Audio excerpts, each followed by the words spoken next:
En México, las carreteras guardan secretos que solo se escuchan de madrugada. Héctor lo sabía de oído: insectos, viento y un rumor de tráileres como ballenas de acero. Tomaba la libre de Orizaba rumbo a Puebla, 2 de la mañana, radio vieja en AM, celular sin señal. Al bajar el volumen para que no se peleara con el motor, oyó algo que no era música, una respiración pegada al oído, un jadeo nervioso. «¿Hola?», dijo, sintiéndose ridículo. «¿Quién anda ahí?». La respuesta lo atravesó como un pedazo de hielo, su propia voz, idéntica en la ronquera y en el temblor. «Ayúdame. Por favor, sácame de aquí». El coche serpenteó medio metro. Héctor miró atrás. Vacío el asiento.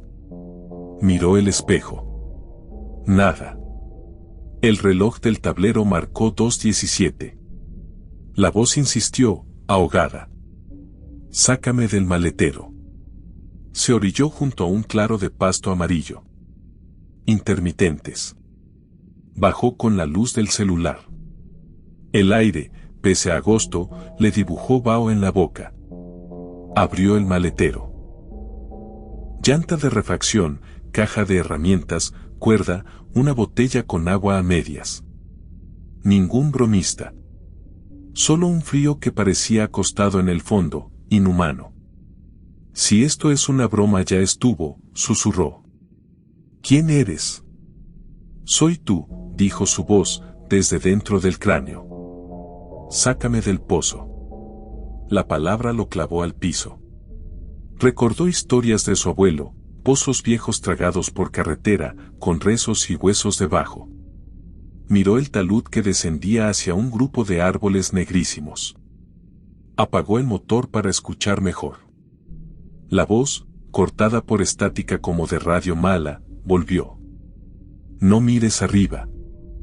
Si miras, te acuerdas. Bájate con la cuerda. Rápido». Héctor obedeció por impulso. Amarró la cuerda al aro de hierro de un disco de concreto que apenas se intuía en la maleza. El sendero bajaba como si entrara a una iglesia vieja, la temperatura cambiaba, olía a ladrillo húmedo, a musgo. Cada 3 pasos, su voz sin cuerpo gemía: «Me falta aire, no mires arriba, sácame». El pozo apareció como un círculo de sombra forrado de piedras. No había cubeta. La soga vieja colgaba deshilachada.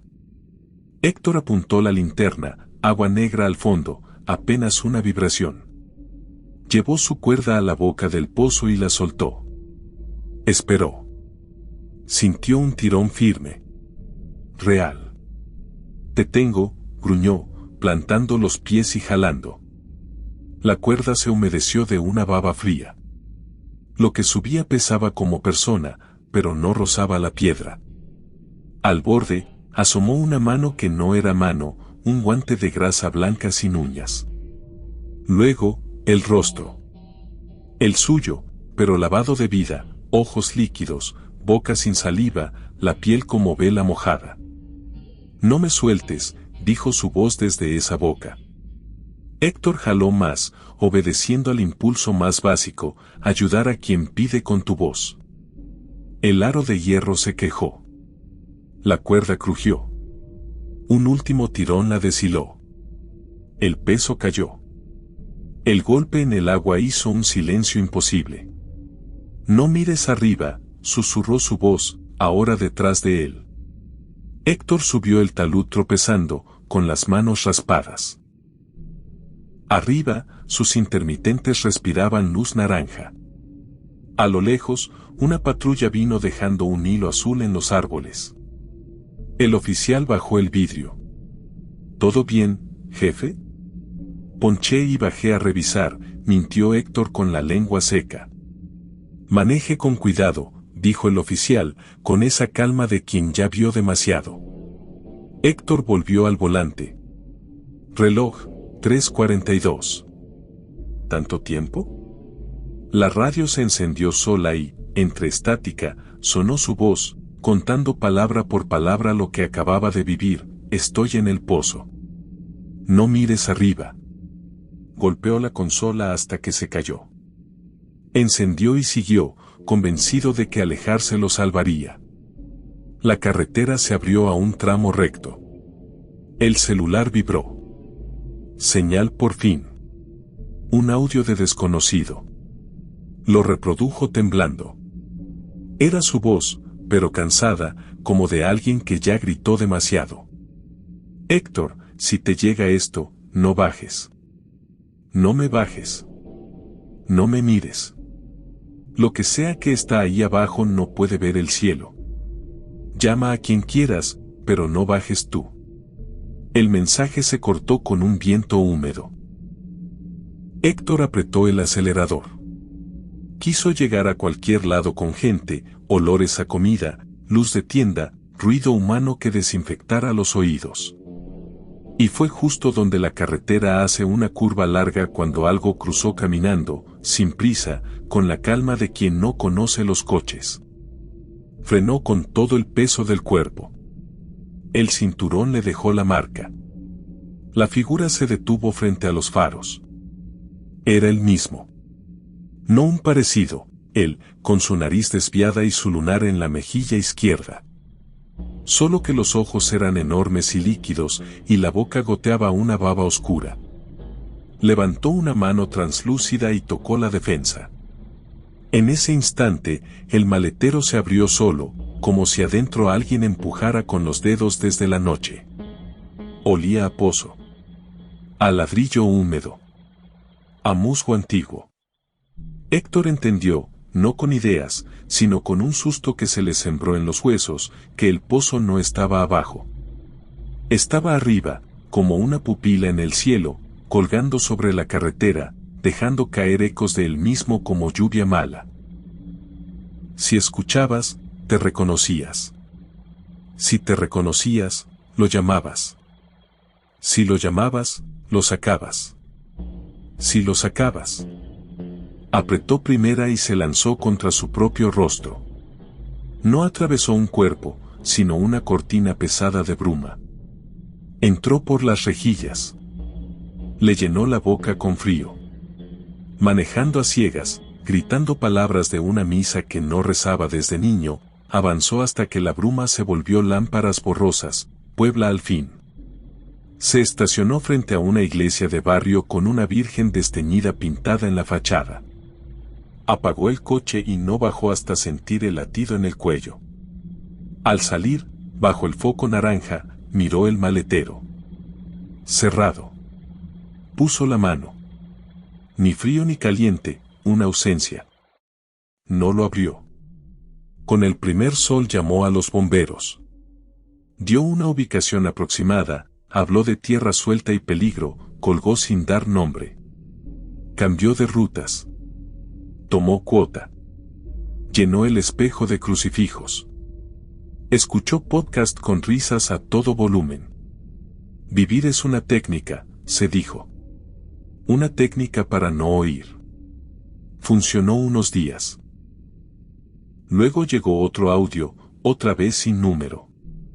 Lo abrió por resignación. Su voz, de nuevo. Gracias por no bajar. No basta. Solo sirve no escuchar. Si me oyes, vuelvo a existir. Y si existo, te llamo. Si me contestas, caes. Héctor metió el celular en un vaso con agua, como si eso aplastara la señal. Salió a caminar.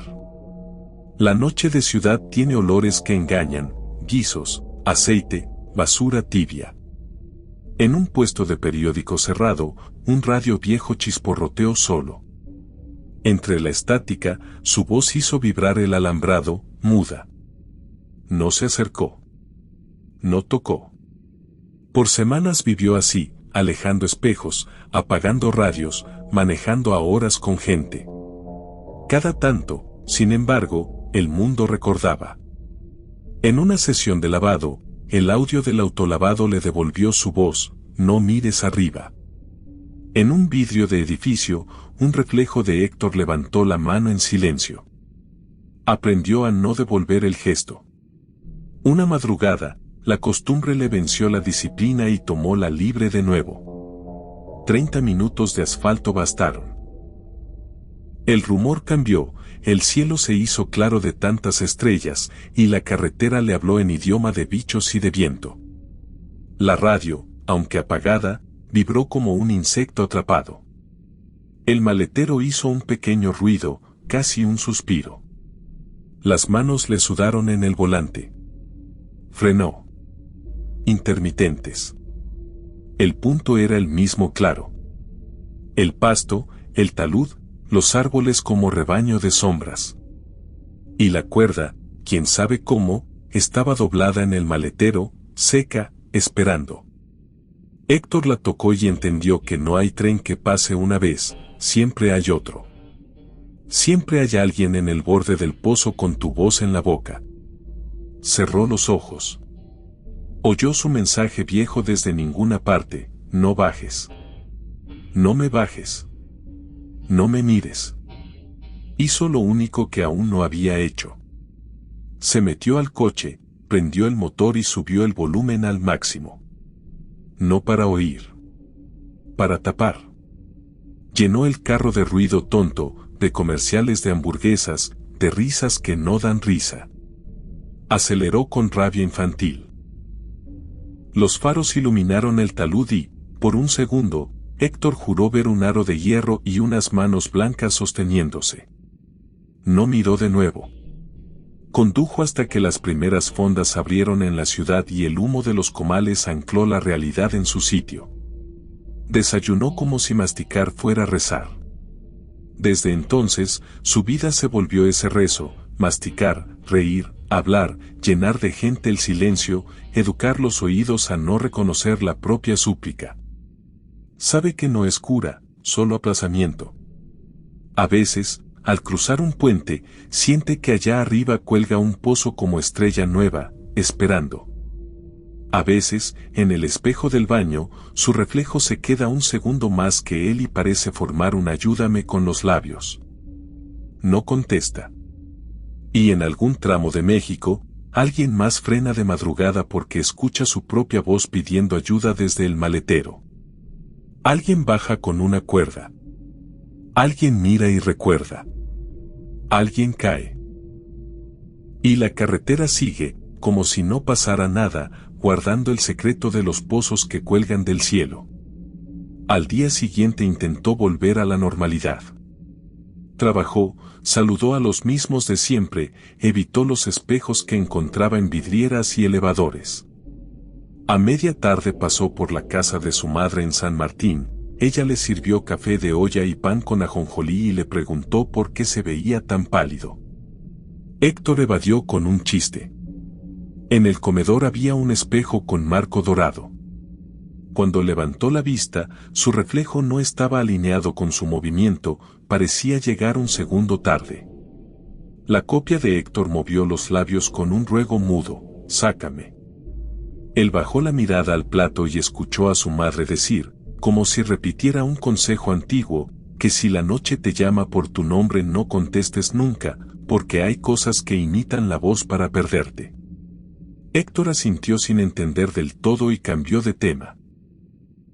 Esa misma noche, en la glorieta de su colonia, un altavoz municipal lanzó una alerta de lluvia que nunca llegó. Entre los pitidos se coló otra cosa, breve y seca, su propia voz diciendo no mires arriba. Se estacionó junto a un puesto de elotes. El vendedor lo saludó con la confianza de quien saluda todos los días al mismo cliente. Pidió uno con mayonesa y queso y se quedó un momento oyendo el chisporroteo del comal como si fuera música. Entonces sonó un golpecito en el maletero, mínimo, casi juguetón, como la uña de un niño. No se dio vuelta. Pagó, agradeció, y manejó a casa con el elote en una mano y la otra aferrada al volante, apretando tan fuerte que los nudillos se le pusieron blancos.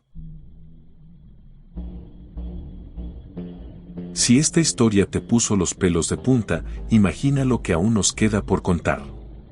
Suscríbete y activa la campanita para no perderte ninguna de estas experiencias que parecen imposibles, pero que tal vez le podrían pasar a cualquiera.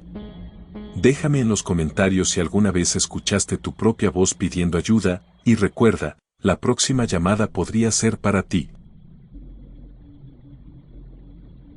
En la planta de estampado del Parque Industrial de Tultitlán, el turno nocturno sonaba a prensas que mastican lámina y a radios viejos. Mónica fichó a las 10, caminó hacia la línea 3 y dejó su termo de café sobre el carrito de piezas. Llovía, el techo de lámina devolvía la tormenta como si cayera adentro. A las 2:03, el altavoz sobre su cabeza, amarillento y con polvo, soltó un zumbido de botella. Luego habló. «Ayúdame. Sáquenme de aquí». Nadie se rió. La voz tenía la misma grieta al pronunciar la R que Mónica reconocía en sí misma cuando estaba cansada. «Ha de ser interferencia», dijo Mendoza, el supervisor, apretando su radio como si eso sirviera de crucifijo. Mónica miró al altavoz sin atreverse a tocarlo. Chava, mantenimiento, fingió normalidad ajustando una manguera. El zumbido bajó y la frase volvió, más clara. «Moni, soy yo». El estómago se le fue a los tobillos. Quiso preguntar de dónde, pero las palabras se le atoraron. Mendoza habló a la caseta. «Roldán, verifica el sistema de audio». «Recibido», contestó el guardia, con un silencio de fondo que no sonaba a verificación sino a espera. Mónica trató de perderse en el ritmo de su prensa. Subía la palanca. Bajaba la palanca. La lámina entraba, salía, nacía una pieza perfecta. Duró poco. El altavoz del comedor, lejos, repitió su nombre. El de la bodega también. Y hasta la bocinita junto al checador dijo con su exacta respiración. «Me quedan minutos». Se quitó los guantes. Mendoza le leyó la intención en la cara. «Nadie se mueve de su estación», ordenó. Mónica caminó de todos modos. El pasillo hacia la bodega olía a tiner y a lluvia. Detrás quedaba el ruido de las prensas, delante un silencio con granos, como de tele mal sintonizada. El cuarto de pintura estaba al fondo, puerta pesada, ventanilla cuadrada, luz de emergencia verde. «Tócala 3 veces», susurró su voz por el altavoz del techo. «Yo te respondo». Mónica tocó. 3 golpes. Del otro lado respondieron con su mismo ritmo de dedos. Tragó saliva. «No entres», dijo entonces la misma voz, pero no en el altavoz, salió de su garganta. Ella no la había formado. Retrocedió. El pasillo le pareció más largo. Mendoza y Chava discutían a media voz lejos, sin verla. Mónica bajó por unas escaleras que casi nadie usaba, hacia una puerta que decía sótano técnico, acceso restringido. El altavoz de arriba se encendió de nuevo. «Estoy aquí». Bajó. Olía a tierra y a metal mojado. En medio del cuarto había una bocina portátil encendida, luciendo un puntito azul. Al acercarse, la bocina habló con su voz, grabada. «Si me oyes, ya me estás oyendo. No me apaguen. Si no hay prueba, mañana no me creen y vuelvo a bajar». Mónica apretó el botón de pausa. El silencio se volvió más pesado. No entendía cómo podía estar oyendo un mensaje suyo que no había enviado. Subió con la piel erizada. Afuera, Romina, ingeniera de calidad, y Mendoza hacían preguntas para sostener el mundo. ¿Quién tocó qué? ¿Se movió algo? Nadie mencionaba lo esencial, la voz. Fueron juntos al cuarto de pintura. Mendoza abrió. Dentro, todo correcto, ventilador apagado, filtros limpios, panel con un LED rojo inocente. El altavoz colgado del techo, mudo. Chava metió la cabeza, olió. «No hay nadie», dijo. «La ESO», alcanzó a decir Mónica, con la torpeza de quien crea una palabra cuando no quiere nombrar lo que teme. Romina grabó con el celular. No captó nada. Bajaron al sótano. La bocina portátil ya no estaba. Esa noche acabó con el informe de Mendoza, fallas de audio. Al salir, el altavoz junto al checador murmuró una sola frase. No vuelvas. Mónica abordó la combi con la mente como una caja mal cerrada. En casa, su mamá, con una estampita de San Judas en la mano, la alimentó con frijoles y silencio. Al despertar, encontró en el celular un audio de número desconocido, grabado esa misma mañana a las 9:22. No regreses al turno. Hoy cierran el cuarto.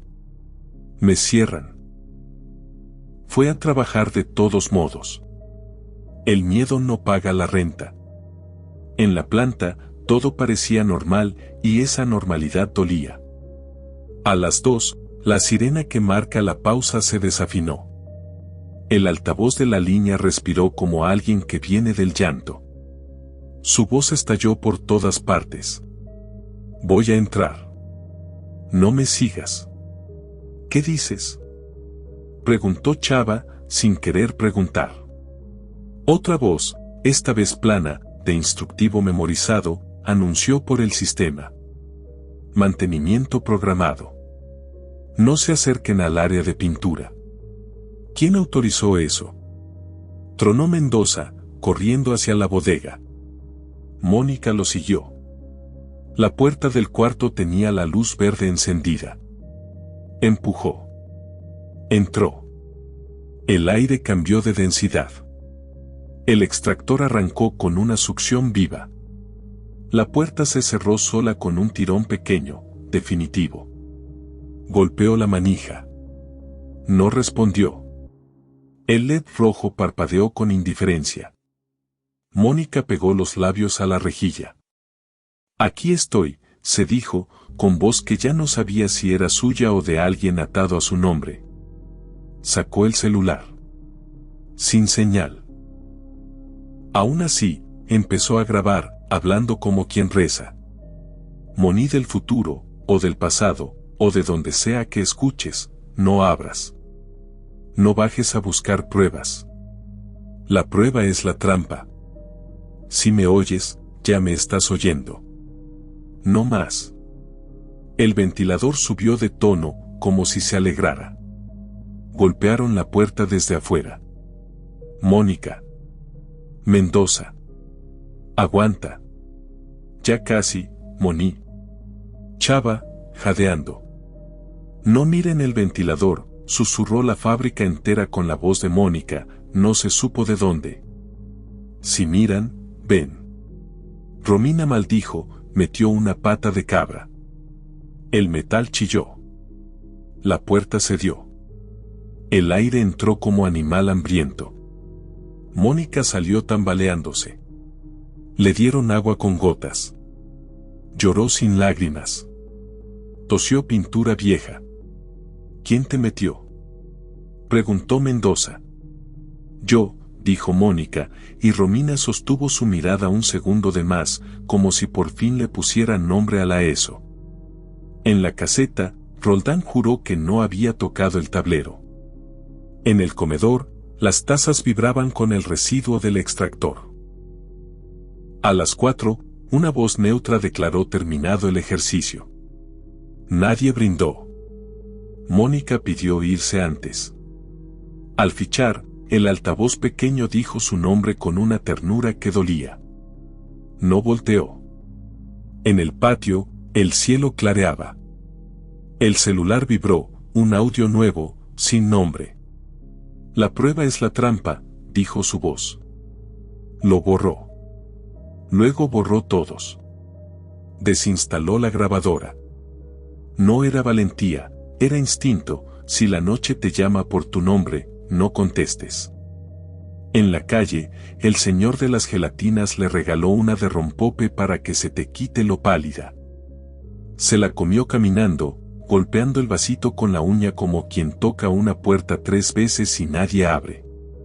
Esa semana no volvió. La planta siguió. Cambiaron algunos altavoces por otros blancos, modernos. Pusieron un cartel, protocolo de audio, no manipular. Nadie habló de fantasmas. Cuando Mónica regresó, aprendió nuevas manías. Subía el volumen de su prensa para ahogar cualquier zumbido, evitaba quedarse sola y, si el altavoz respiraba, se ponía a cantar bajo, una canción sin letra que su mamá tarareaba de chica. Algunas noches el techo de su cuarto suena a lámina y no a losa. Afuera chisporrotea el poste de la calle. Entre esos chasquidos, a veces se cuela una textura de voz idéntica a la suya. Mónica se mete audífonos y pone un audiolibro sobre plantas medicinales. Sube el volumen. No para oír, para tapar. En sueños, baja al sótano. La bocina portátil luce su puntito azul. Ella no aprieta play. Observa sin moverse hasta que la luz cansa. Se apaga. El sueño queda a oscuras y ahí termina.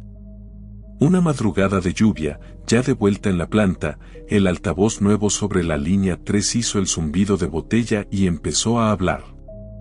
Mónica ajustó la máquina para que cantara más fuerte. No quiso entender. Pero la frase era tan directa que la atravesó. Moni, sácame del maletero. No tenía coche. Nunca había tenido. La frase pertenecía a otra persona. A otra historia.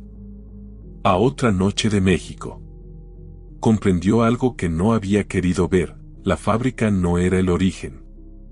Era una boca más. Las voces se movían por el país como tormentas, usando altavoces, radios, vidrios y pozos. Aprendían nombres. Ensayaban ruegos. Repetían. Hizo lo único que estaba en sus manos, enseñó a los nuevos del turno a no atender llamadas sin rostro. Les dijo con palabras llanas. Si oyen su voz pidiendo ayuda, hagan ruido. No demuestren nada. No bajen. No abran. No prueben. La prueba los amarra. Chava la escuchó como quien escucharía a una hermana mayor. Romina la escuchó en silencio. Mendoza prefirió no escuchar. Roldán, en la caseta, pegó un crucifijo pequeño al lado del tablero. Pasó el tiempo. Las prensas masticaron miles de piezas. Mónica aprendió a vivir con ese filo en el oído. Una noche, la más quieta en meses, el altavoz respiró una vez, como alguien que va a empezar a llorar, y dijo su nombre. Ella miró el reloj. Eran las 2 en punto. La sirena desafinó.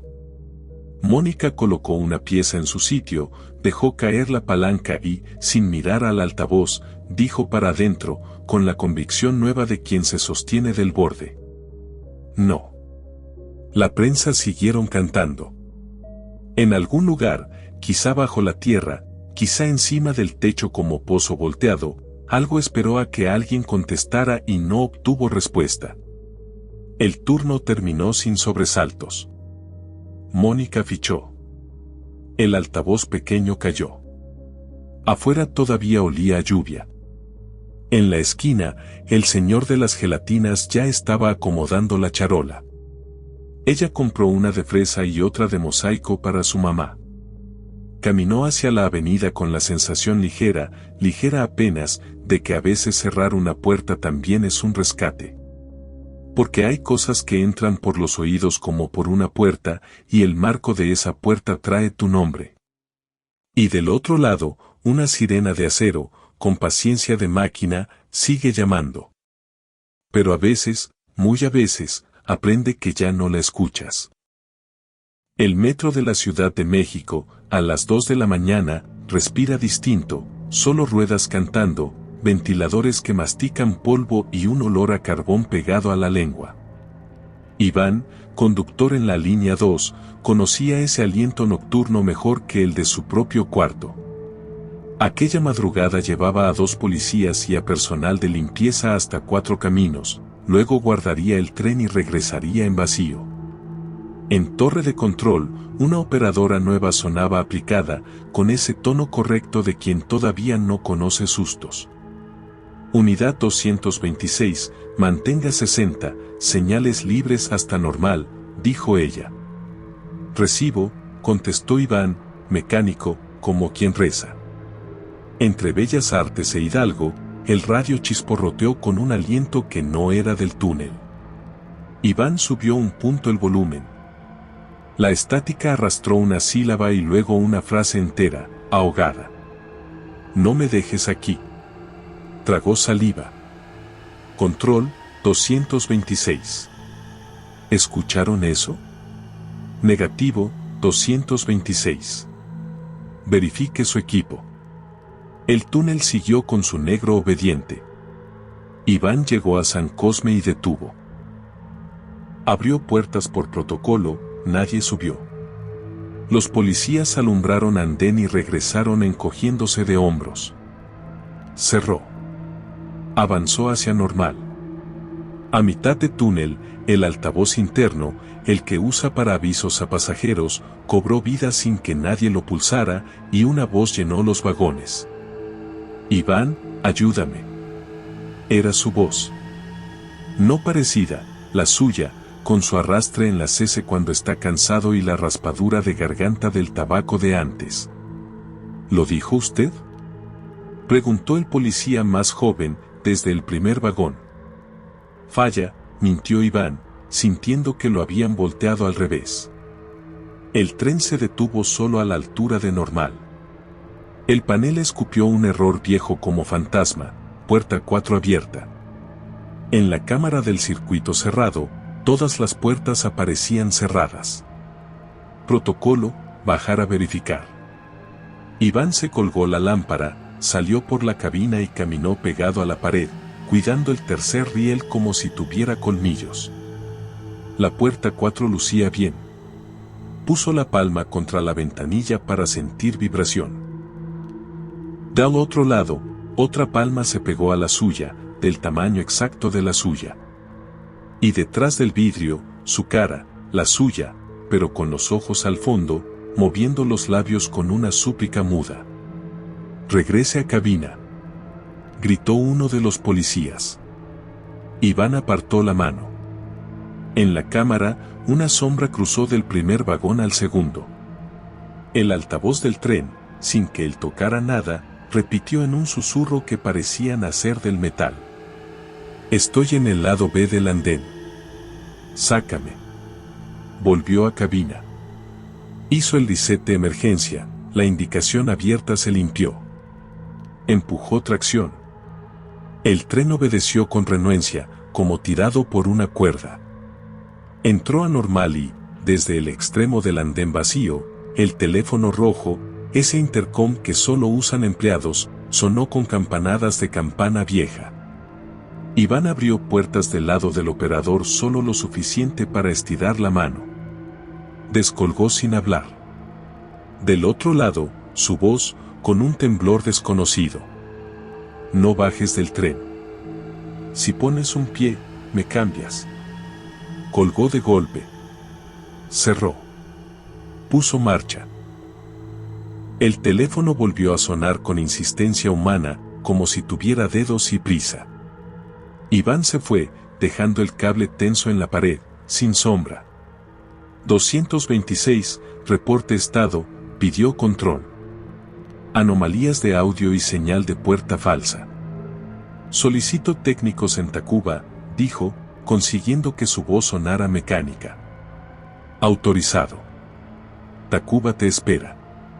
Condujo pensando en ruido, nada más que en ruido, la rueda posada en la guía, el ventilador de cabina, el clic oculto de los relés.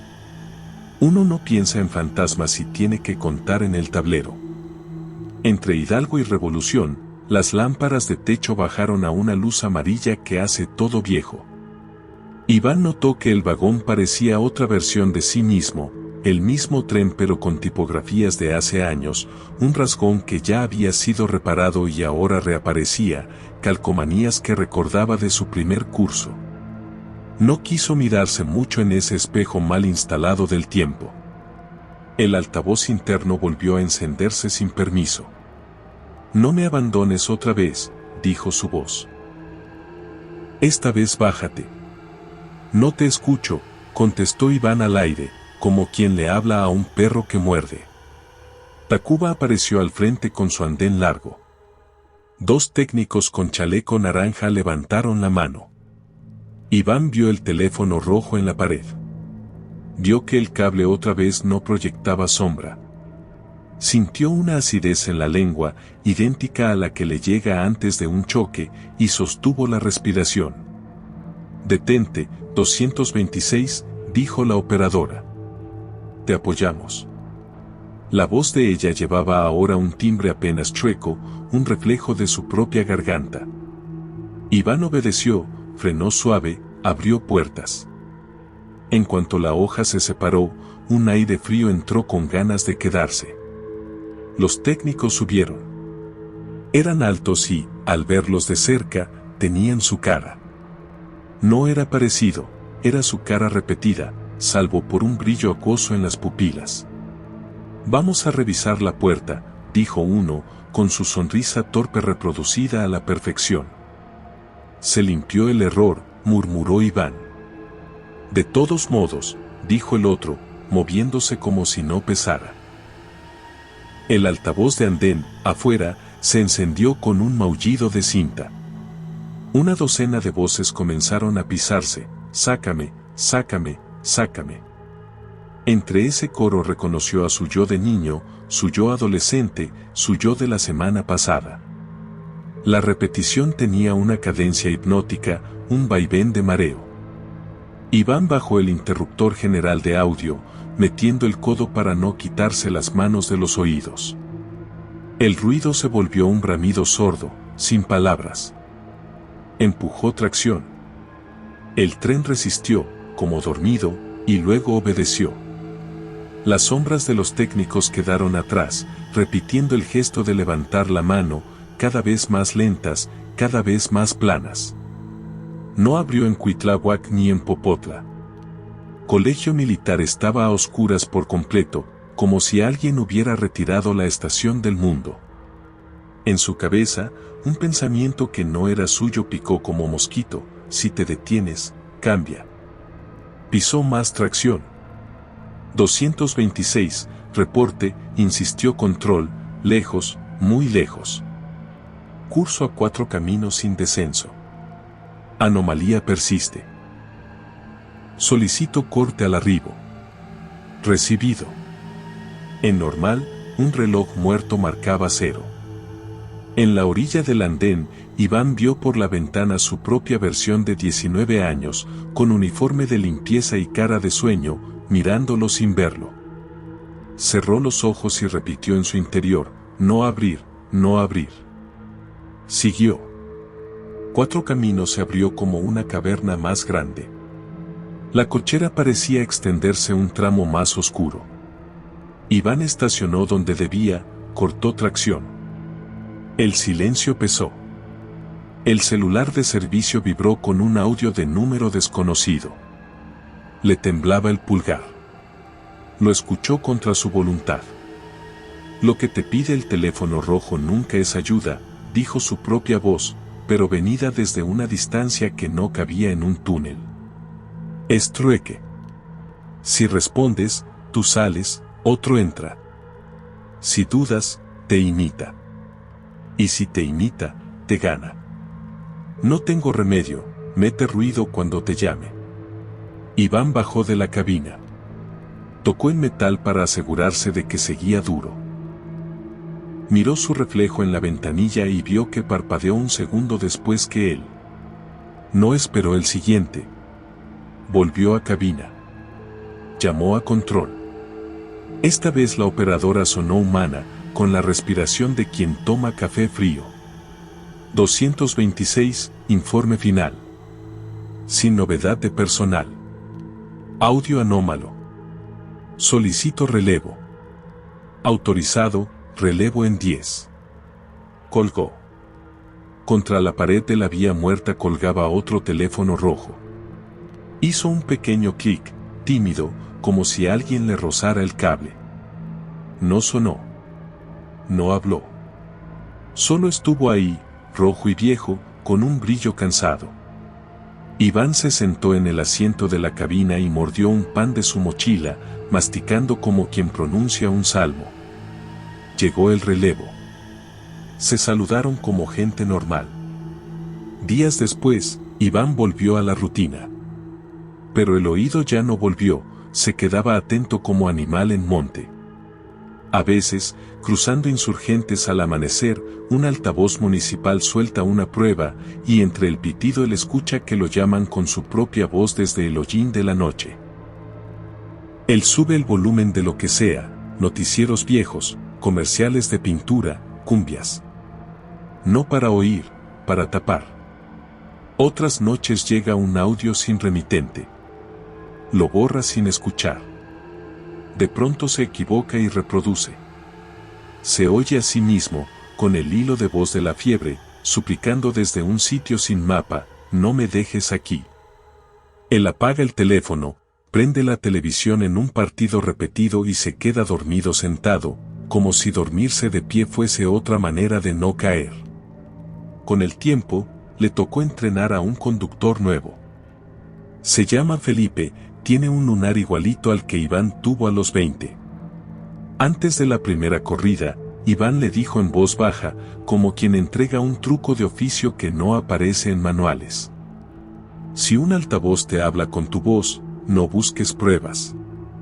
Cada prueba que haces es un candado que te echas tú solo.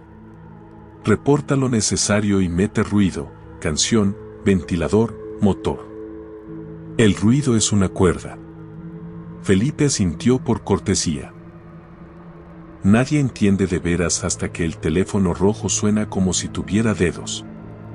Nadie entiende hasta que ve su mano pegada al otro lado del vidrio pidiendo que alguien la abra. Nadie entiende hasta que se oye llamarse como si ya estuviera afuera, y lo único que queda para no cambiarse con el eco es hacer de la cabina una pequeña fiesta de motores y chasquidos. La ciudad, mientras tanto, sigue empujando trenes por cavernas domésticas. Arriba, la vida cotidiana se zambulle en puestos de tamales y anuncios de renta. Abajo, voces que aprendieron tu acento ensayan llamadas perfectas. No todas encuentran a su dueño.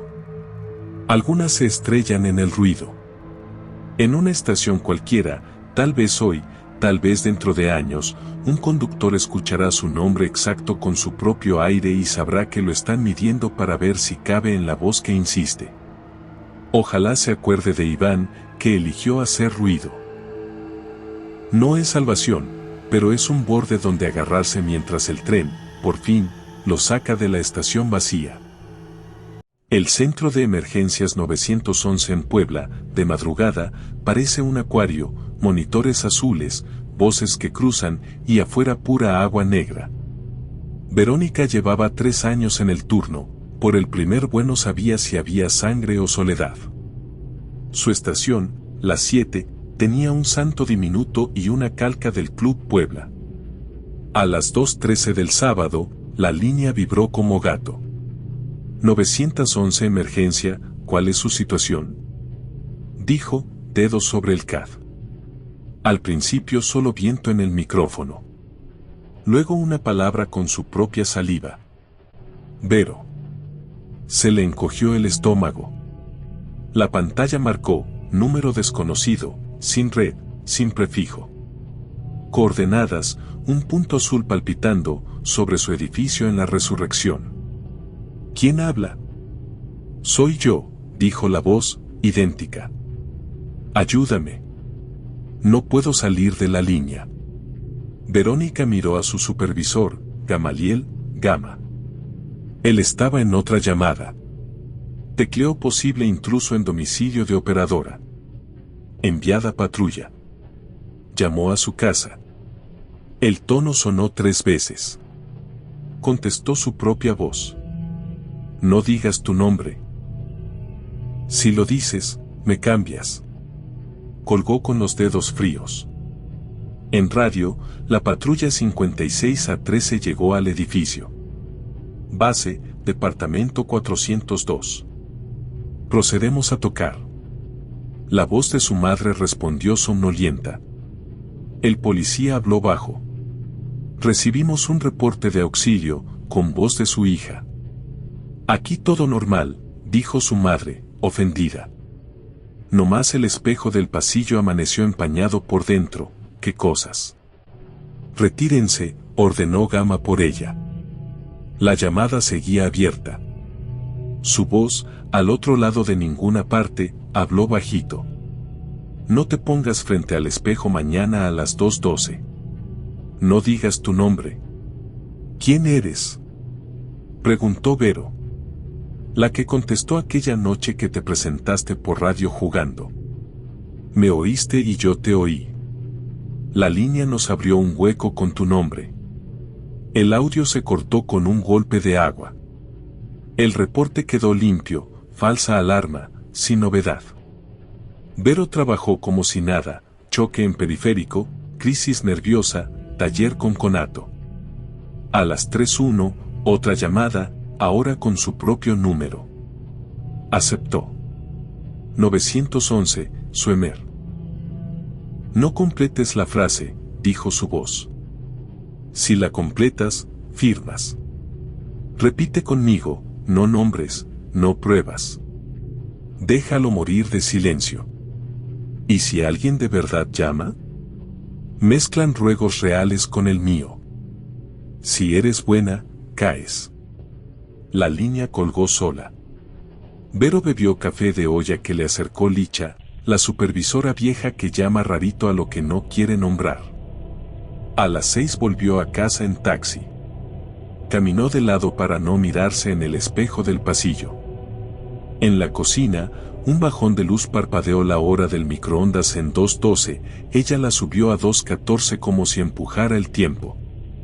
Vinieron policías, dijo su madre. ¿Qué hiciste? Una llamada rara, y nada más. Durmió unas horas. Soñó un pasillo de vidrio sin reflejos y un auricular rojo que se enredaba en su muñeca. Al volver al 911, Licha le contó sin drama. A la Pili le pasó. No dijo su nombre. Se apagó. 2 años sin repetir. Pegó al CPU una estampa de la Virgen con imán. A las 0:47 del siguiente turno, la línea 7 vibró sin sonar. En pantalla. Asteriscos. Vero la dejó temblando. Un minuto después, la línea de Gama recibió una voz que también era de Vero. Estoy en el servidor. Sácame antes de que cuelgue. A los 10 segundos, sonó el teléfono rojo del cuarto de servidores, ese que nunca suena, un TRRRRR de campana vieja. Licha dijo, que vaya el guardia. Guillermo abrió con tarjeta. Su radio llegó con respiración contenida. Todo normal. Solo que las luces del rack prenden como letras. Y el teléfono vibra colgado. Regresa, ordenó Licha. No digas nombres. No repitan frases. Si alguien necesita de verdad, insistirá por otra vía. El TRRRRR se apagó. La noche siguió. A la 1:33 una ambulancia salvó a un niño cianótico y ese llanto devolvió el aire. A las 2:12, el microcorte de luz bajó los monitores. Al volver, en el de Vero había una imagen de la cámara de seguridad con retardo de 1 segundo. Vio su nuca. Vio su mano moverse y, 1 segundo después, su doble repetir el gesto. Vio su propia boca diciendo ayúdame sin que ella hablara. Quitó la cámara de un golpe. El operador nuevo, Eric, palideció. A las 2:13, Vero contestó por cansancio. Buenas noches, dijo, evitando protocolo. Buenas noches, respondió su voz. No soy mala. Soy tú en la orilla equivocada. Me agarraste aquella madrugada que dijiste tu nombre jugando. Desde entonces, la línea nos mide para ver quién ocupa el asiento. No puedo salir si tú entras.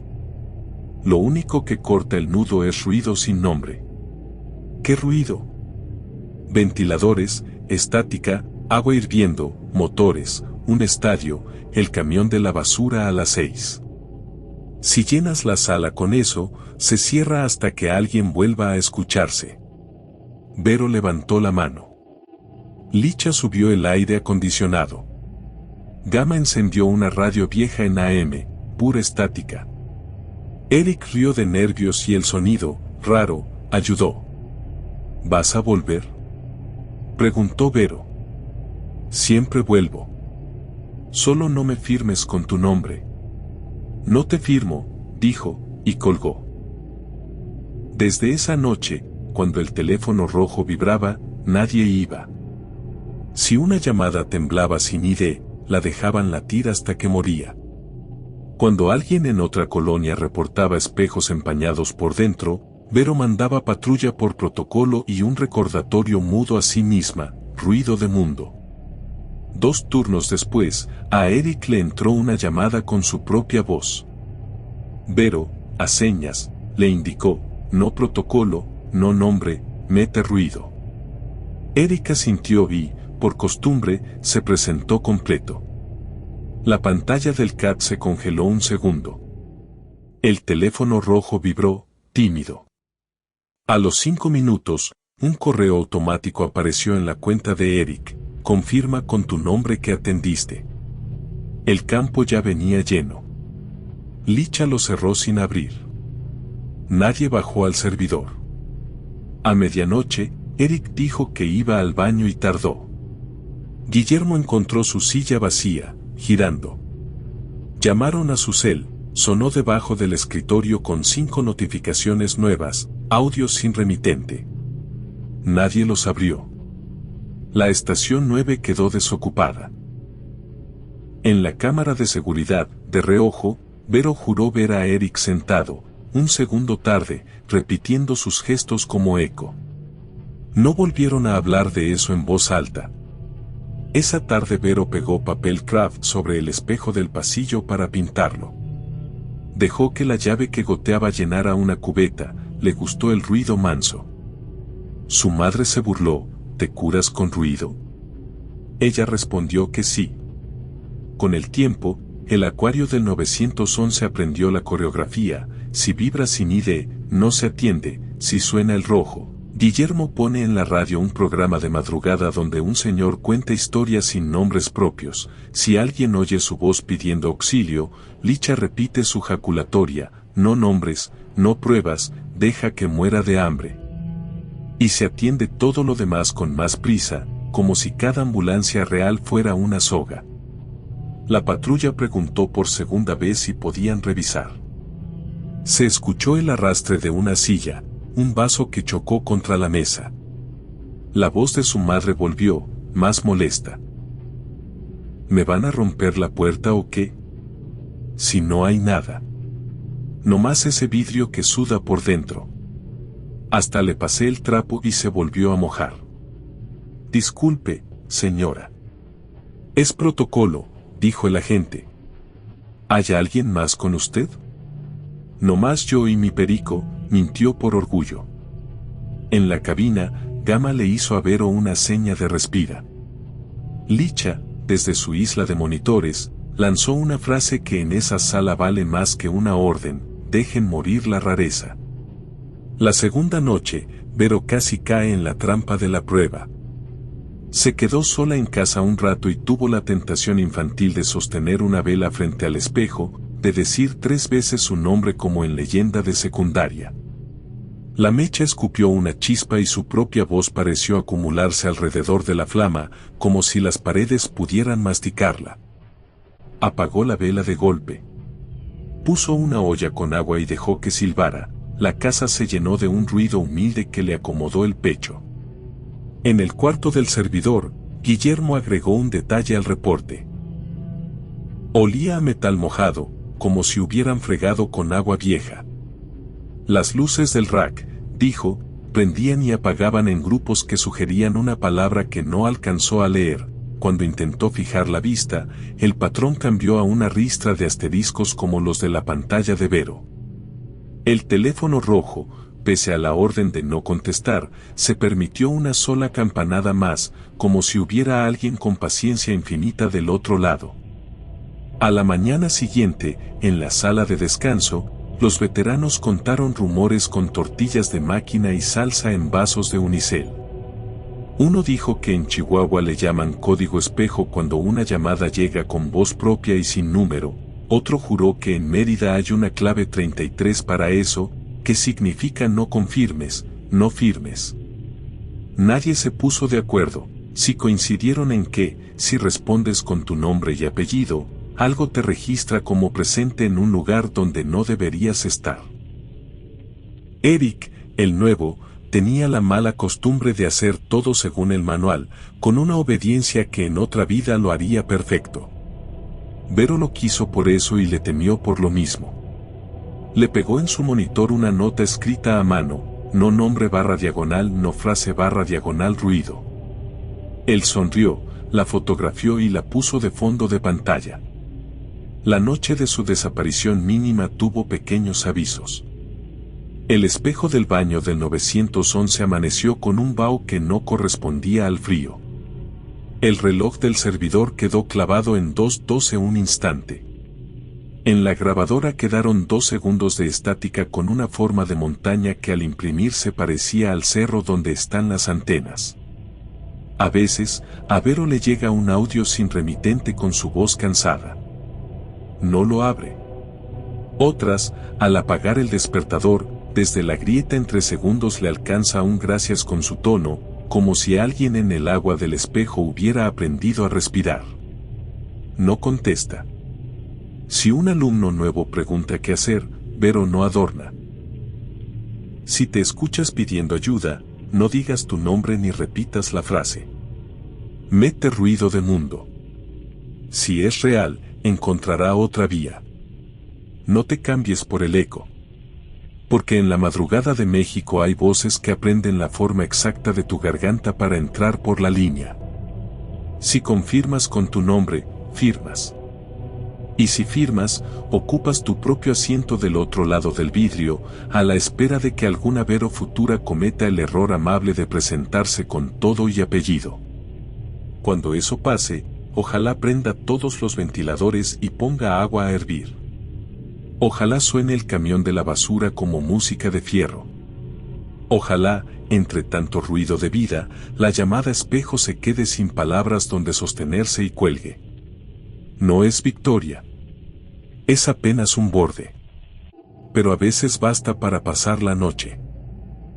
El teleférico de Orizaba, ya con las cabinas guardadas, suena a lata grande que respira, el cable tensado canta bajito, el viento pasa como agua por las torres y el motor principal, en reposo, queda con un ronroneo que solo oyen los que se quedan hasta tarde. Mateo era uno de esos. Operador de noche, encargado de apagar bien, revisar frenos, anotar vibraciones en un cuaderno con aceite y café. Le gustaba ese silencio industrial, limpio, como de iglesia metálica colgada del cerro. Aquella madrugada, mientras la lluvia tanteaba las ventanas del cuarto de control, el teléfono rojo del poste 3, el intercom de emergencia, el que nadie usa cuando todo está bien, vibró con una campanada seca. No sonó, vibró, como si alguien lo respirara. Mateo alzó la mirada.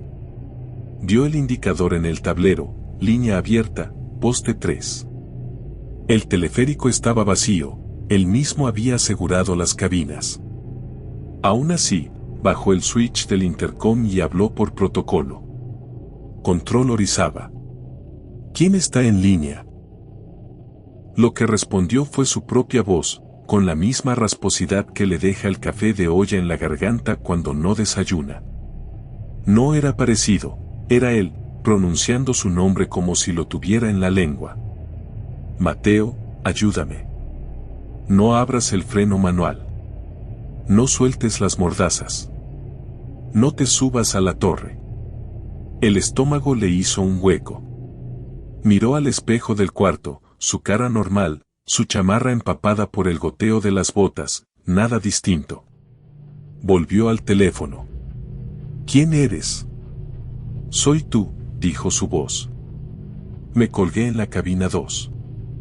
Si liberas, nos cambias. No lo hagas. Revisó cámaras, el monitor mostró la línea negra contra la negrura y la estación con las cabinas amarradas al carril. Pensó en broma, en radio pirata, en el velador. Pero al llevarse el auricular al oído, oyó su propia respiración, esa breve sibilancia en la fosa derecha que tenía desde niño. ¿Cómo te cuelgas en una cabina si yo ya guardé todas? Preguntó, para tener algo que preguntar. No liberes, repitió la voz. Mete ruido. Sube el motor. Haz vibrar el cable. No me escuches claro. La lluvia arreció como si quisiera entrar. Mateo giró el potenciómetro del motor principal hasta ponerlo en marcha lenta de prueba. Las poleas empezaron a girar despacio, haciendo una música grave que él reconocía desde el cuerpo. El teléfono vibró otra vez. Sonó ahora, como campanita de bicicleta. Contestó con los dedos mojados. Mateo, no metas tracción, dijo la misma voz, apurada. Si avanzas, la cabina se alinea con la torre y, ¿me ves? Si me ves, lo abres. ¿Qué hay que no deba ver? Mi cara, dijo. Tu cara pegada al vidrio, diciéndote que la saques. Mateo soltó una risa breve para no decir una grosería. El cuaderno en la mesa se veía ridículo, lleno de apuntes útiles, revisar mordaza T2, lubricar guía en polea 7. Nada prepara para escuchar tu nombre dicho con tu tono desde el cable. Llamó a Miguel, el velador, por radio. Miguel, ¿estás cerca del poste 3? En el estacionamiento, jefe, contestó. ¿Qué pasó? Nada. Quédate adentro. Está cayendo fuerte. Abrió la puerta del cuarto. El aire húmedo le pegó como trapo frío. Cruzó el andén de la estación superior con pasos medidos. Allí, las cabinas dormían como peces metálicos, alineadas, con los seguros puestos. Tocó una, sólida. En la 3, el vidrio estaba empañado por dentro. Le dio un manotazo, la humedad volvió más densa, como si hubiera respiración atrapada. El intercom del poste 3 vibró. Desde allí, el cable bajaba al valle con un ángulo que le hacía cosquillas a la vista. No se veía nada. Levantó el auricular en el puesto de andén. Dime algo que solo yo sepa, probó, ganando tiempo. La voz no tardó. En primaria te quedaste encerrado en el baño y te callaste para que no se burlaran. Tu hermana dijo que las cosas te llaman por tu nombre y que no hay que contestarlas, dijo él mismo, y la frase le mordió una parte vieja del corazón. Mateo apretó los dientes. Bajó el auricular sin colgar. La lluvia cambió de textura, más fina. El cable cantó una nota que parecía un lamento humano. El cuaderno se sentía de otro mundo. Pensó en cortar todo, energía, motores, luces. Dejar la línea en silencio muerto. Pero entendió, como un golpe, que el silencio afinaba la llamada, la ponía nítida como cuchillo. Subió más al motor. Las poleas zumbaron y el piso vibró. El vidrio empañado de la cabina 3 dibujó surcos, como si dedos escribieran desde adentro. Mateo no leyó. No miró. Mirar era aceptar el alfabeto de lo que llamaba. No te subas a la torre, insistió la voz. No sueltes el freno manual ni por prueba. Si liberas, alguien entra. ¿Quién? Tú, pero con hambre, dijo, y la palabra cruzó el andén como un animal sin patas. El radio de Miguel estalló en estática. Jefe, vi luces en el poste 3. Como de celular adentro de una cabina, dijo. Pero si ya las guardó, pues ¿qué? El protocolo decía que, ante indicio de presencia en línea, se debía subir a la torre y verificar con arnés. Nadie en el manual contemplaba que la presencia tuviera tu voz pidiéndote lo contrario. Pensó en llamar a Protección Civil. Pensó en reírse de sí mismo por creer en fantasmas con chaleco. No subió. En lugar de eso, abrió los breakers de audio ambiente, encendió la planta de emergencia para meter un zumbido más, prendió los ventiladores del cuarto. La estación se llenó de ruido industrial, de esos que no dicen nada. La voz en el intercom bajó de claridad, como si se echara agua a un incendio. Así, dijo. Así no me escuchas. Así no te metes. Así me muero tantito. ¿Y si de veras hay alguien colgado allá afuera? Preguntó Mateo, más a su conciencia que a la llamada. Llama a quien quieras, pero no tú. Si tu pie pisa la escalera, me abres la puerta. Llamó a la policía municipal. Explicó posible intruso en línea aérea, dio coordenadas y pidió que no subieran, que solo hicieran presencia abajo. Colgó sintiéndose un cobarde raro. El vidrio de la cabina 3 se limpió de repente, como si una lengua invisible hubiera pasado por dentro. Por un instante, se dibujó una frente pegada al cristal. Era su frente. Mateo dio un paso atrás y miró la punta de sus botas. El corazón le golpeaba en la garganta. No mires, dijo él mismo al auricular. No me mires. Si me miras, te acuerdas. La lluvia amainó. Desde el valle subieron ladridos. El cable vibró con gusto de música. El teléfono sonó otra vez, ahora con timbre de casa vieja. Mateo, necesito que me creas una vez, dijo su voz. Vas a recibir mañana una llamada del ingeniero pidiéndote que liberes el freno manual para una prueba de deslizamiento. Te dirá 2 segundos nomás para sentir. No lo hagas. Dile que no. Que marque al proveedor. Si lo haces, es ahí donde me cambiaste. La frase me cambiaste se quedó colgada en la estación como una prenda escurriendo. ¿Y si nunca recibo esa llamada? Ya la recibiste, dijo. No me contestes. No abras. No te subas. La madrugada se estiró como plástico. La patrulla abajo encendió códigos y se fue. Miguel dejó un café en la mesa y, sin preguntar nada, se quedó en la puerta con el radio pegado al pecho. El teléfono cayó. El motor siguió cantando en marcha lenta hasta que el amanecer le atravesó el miedo con una aguja de luz. El ingeniero no llamó al día siguiente. Ni al siguiente. Mateo empezó a pensar que se le había subido una historia. Bajó el ruido a niveles normales. El vidrio de la cabina 3 dejó de sudar por dentro. Todo regresó a su manera de siempre. Hasta el viernes. A las 11:20, con turistas tomándose fotos y niños señalando el valle, sonó su celular.